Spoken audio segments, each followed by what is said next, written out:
എന്തിപ്പോൾ ഉണ്ടായേ? അതാണ് ഇപ്പം സി എസ് കെ ആരാധകരും മാനേജ്മെൻറ്റും പ്ലേയേഴ്സൊക്കെ ഒരേ സ്ഥലത്ത് ചോദിക്കുന്നത് എന്തിപ്പോൾ ഉണ്ടായേ? സി എസ് കെ ആദ്യം ബാറ്റ് ചെയ്തിട്ട് 227 റൺസ് മാത്രമേ എടുത്തിട്ടുള്ളൂ. അപ്പോൾ നമ്മൾ വിചാരിച്ചു പിച്ച് കുറച്ച് പ്രശ്നമാണെന്ന്.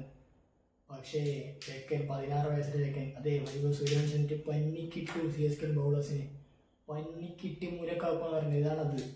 അട്ടിയങ്ങനെ കെട്ടിയിട്ട് സി എസ് കെ ബൗളേഴ്സ് 4 ഭാഗത്തേക്ക് വരഞ്ഞു പോയി. വൈഭവ് സൂര്യവംശി എടുത്തത് 17 പന്തിൽ 52 റൺസ്. മനസ്സിലായില്ല എന്തിനൊക്കെ അടിച്ചത്? പവർ പ്ലേയിൽ തന്നെ 70 റൺസ്. ആകെ 120 റണ്ണേ ഉള്ളൂ. 6 ഓവറാകുമ്പോഴത്തേക്ക് അതിന് പകുതി എടുത്ത് കഴിഞ്ഞു.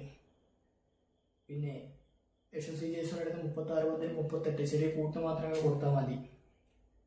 സി എസ് കെ ബൗളേഴ്സിൻ്റെ കാര്യത്തിലേക്ക് വന്നു കഴിഞ്ഞാൽ ഹെൻറി, അവരുടെ വിശ്വസ്തനായ ബോളർ ഹെൻറിയാണ്. 3 ഓവർ കിട്ടിയതിൽ 40. പിന്നെ ഖലീൽ അഹമ്മദ് മാത്രമാണ് കുറച്ചെങ്കിലും ഭേദപ്പെട്ട പ്രകടനം കാഴ്ചവെച്ചത്. 3 ഓവറിൽ 17. അൻഷുൽ കമ്പോജ് 3 ഓവറിൽ 27. നൂർ അഹമ്മദ് 2 ഓവറിൽ 24. ഓവർടൺ 1 ഓവറിൽ 14. മാറ്റി shot 1 ball 1 run. C S കെയുടെ കാര്യം നമ്മൾ പറഞ്ഞതാണ് ആ സ്ക്വാഡ് അനലൈസ് ചെയ്യുമ്പോൾ. അവരുടെ ബൗളേഴ്സും അത്ര വലിയ ബൗളേഴ്സൊന്നും അല്ല.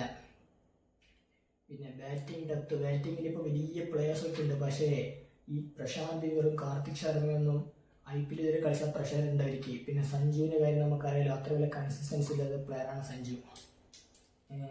അപ്പോൾ ഇതൊക്കെ തന്നെയാണ് സി എസ് കെയുടെ പ്രശ്നങ്ങളും. തിരിച്ചു വരാൻ കഴിയുമെന്ന വിശ്വസിച്ചാണ് ആരാധകരുള്ളത്. എനിക്ക് തോന്നുന്നില്ല എന്തായാലും സി എസ് കെ തിരിച്ചു വരാൻ പോകുന്നുണ്ടെന്ന്. ഈ സീസണിലും സി എസ് കെ ദയനീയാവസ്ഥയായിരിക്കും. അപ്പോൾ കൂടുതൽ വിവരങ്ങളും വീണ്ടും നാളെ എത്തുന്നതായിരിക്കും.